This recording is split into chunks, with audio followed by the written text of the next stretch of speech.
I am filming this video on a new phone, so if the lighting is less good and it's less good quality, that is why.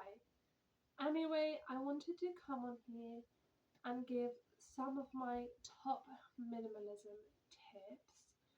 Over the years, I have taken a great passion in minimalism, minimizing, decluttering, and just genuinely trying to add more value to my life that does not involve possessions, belongings.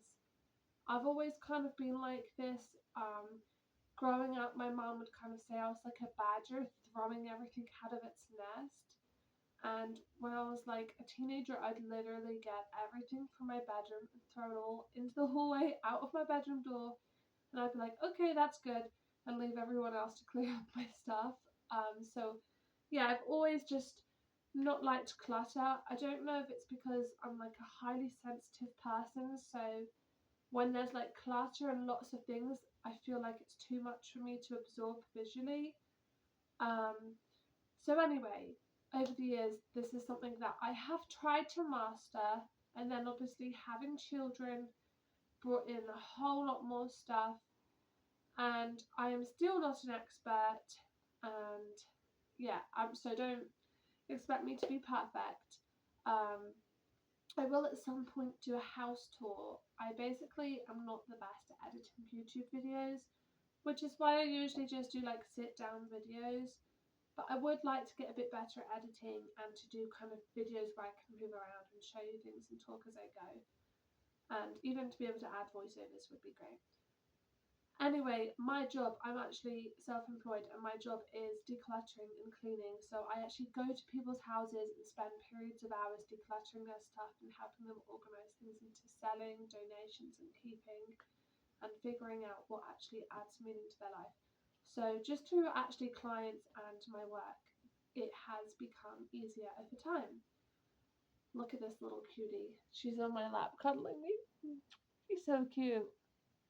Anyway, so my first tip when it comes to minimalism is like you've got to stop adding sentimental value to things, because at the end of the day you have your memories and you don't need to have every single item that triggers a memory. So for me personally, I have basically one box for sentimental things that my children have drawn or made for me, and then I have one drawer in my dresser, which is literally only like 1/4 full, with other sentimental things like letters my boyfriend's written me, photos, and just things that mean something to me that I can't really explain. And over time, I've just managed to declutter things, let things go. I don't need every single card that I've ever received for a birthday. I don't need every single outfit that I wore at a special event. I have one sentimental piece of clothing, which is a ragged sweater with a bunny on it, which for some reason brings me comfort and soothes me, and I still have it somewhere in this closet behind me. So anyway, that's one of my best tips, is you need to figure out how to really go through your items and figure out what you actually need to keep and what you don't. Like, you don't need to keep all the presents that your friends give you. If your friends give you gifts, like, they don't all have meaning, they don't all have value. Like, you don't need to attach a meaning to every gift you've ever received because you've received it from someone that's meaningful to you. That person can still be meaningful to you, but you don't need the gift if it doesn't serve you. So I've received lots of gifts over time, used it for a few weeks or a few months or even years. Some gifts I've kept, but others I've just passed on because I've realised that it would benefit somebody else more than it would benefit me. So just find an appropriate way of passing things on, to people that it would serve better. Um, so another one of my tips when it comes to minimalism is to treat your home like you're moving tomorrow. This is something that I think of all the time when I want to minimize. I go through my things almost daily, and figure out, do I really need this? Do I really need that? And the question I always come back and ask myself if I was going to move countries tomorrow and all I could have was suitcases or a box or two, what would I bring?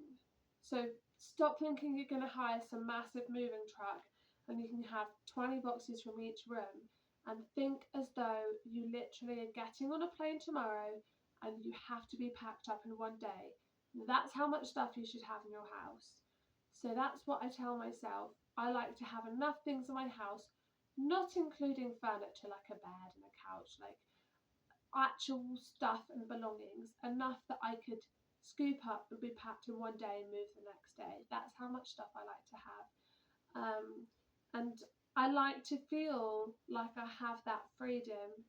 When I have a lot of belongings and a lot of things in the house, it literally feels like it's physically weighing me down, and it brings me anxiety because I have aspirations to travel, to try living in different cultures, and to move from place to place and experience different things. And to do that sort of thing, you can't have a lot of stuff, because then you end up having to rent storage facilities. You end up having to keep a home or rent a place just to have your belongings. And it ends up becoming so stressful to travel, shipping things from house to house, so expensive and so much money wasted just to ship belongings around the place. So it really alleviates anxiety, makes me feel a lot more freedom to treat things as though I'm moving tomorrow. Um, and yeah, over time, I feel like minimalism is not something where you're going to have one big declutter and fix everything in a week or in a day. It's going to happen over time, and you're going to want to keep going over the same areas over time. For example, I go through my wardrobe at least once a month, and each month I'll think, oh, I like that, I want to keep it. But then the next month I'll think, actually, you know what? I don't like it quite that much, and I don't think it's worth keeping in the wardrobe. And you'll find the same things with your kitchen, mugs, cooking appliances. You'll have a cooking appliance and think, oh, maybe I'll use it, and then the next month you'll figure, actually, you know what, I'm ready to let go of it. So that brings me to my third tip, which is go through areas on the regular. Don't just have one massive declutter per year, then accumulate a whole bunch more stuff. You need to declutter quite literally every single day, every single week, every single month. So you don't need to go through the same areas every day. It's good to go through a different area each day. So go through a drawer, go through a bookshelf, go through a closet, and simply by decluttering and by going through things on the daily, not only are you minimizing your stuff, but you're literally breathing better. To minimize allows you to breathe better. As a decluttering woman, or as that being my job, I can tell you the number one thing that I find in the houses that I declutter is a huge accumulation of dust. And I can't tell you how bad it is for you to breathe in dust. When I go to these houses, I find myself coughing a lot, and sometimes I actually have to wear a COVID mask just to do my job, because I find the dust so much that you can pull a book out or pull something out of someone's closet that they haven't even remembered they've had in about 10 years, and it will be coated in grey dust. So that's just a huge benefit to minimizing going through an area on the regular is that you'll wipe it down, you'll go through things, and it won't be able to accumulate these massive amounts of dust, and you'll breathe better, you'll sleep better. If you have allergies to dust mites, which I think a lot of people do, I do, you're going to be coughing and sneezing a lot less and having a lot less congestion. So I really hugely advise, not only for your health, but for your mental well-being, decluttering every single day. And instead of having this big, overwhelming, dooming thing, just set yourself small targets, a shelf, a wardrobe. Even set a timer for 10 minutes, 15 minutes. And at the end of that time, think, okay, I'm going to do something nice for myself. I'm going to have a coffee. I'm going to sit down and read this book, or I'll do some yoga. I'll do something that feels good. The hardest thing to do is to get started. But once you get started on your minimalism journey and your decluttering journey, you will feel a great sense of achievement and freedom, and you will start to enjoy it, and it will almost become like a routine, like brushing your teeth.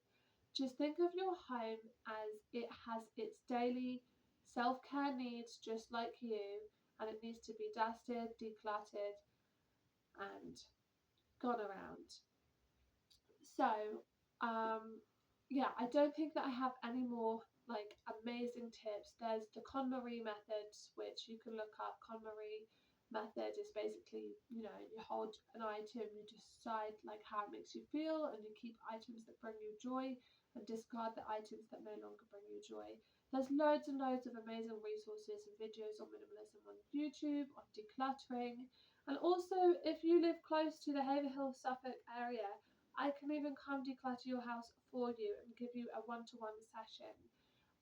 So I'm based in Suffolk, Haverhill area. I do houses around Haverhill, cover the side villages, and I will do decluttering one-to-one sessions where I go to a house for a period of hours per day and help you go through all of your stuff and take away the donations at the end for you.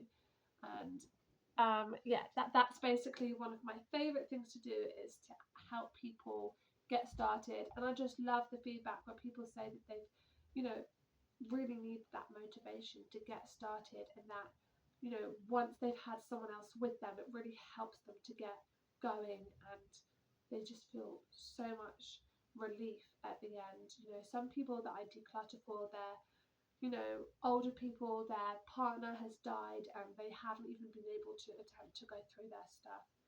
So the cat makes me jump so much. They'll suddenly move the door and like makes me jump. Anyway, I'm sorry if this video was a little bit all over the place and I didn't have straightforward like bullet points. I have had a long day with a sick child, and I was just having thoughts about wanting to make this video for a long time, so I thought I would just get on and try to make it. And if anybody would like to see a house tour soon, let me know. I by no means am an expert. My kids do throw stuff on the floor, and I don't always have dishes clean. Like, believe me, sometimes we go to bed and we have dishes on the counter, and that's just how it goes. But I do try to reduce the amount of stuff I have and keep on top of the dust. You know, as a cleaner and a decluttering person, I find that sometimes at the end of the day, after cleaning for 6 hours, the last thing I want to do is come home and clean. But I do try to do little bits on the regular to keep on top of things, and you can too.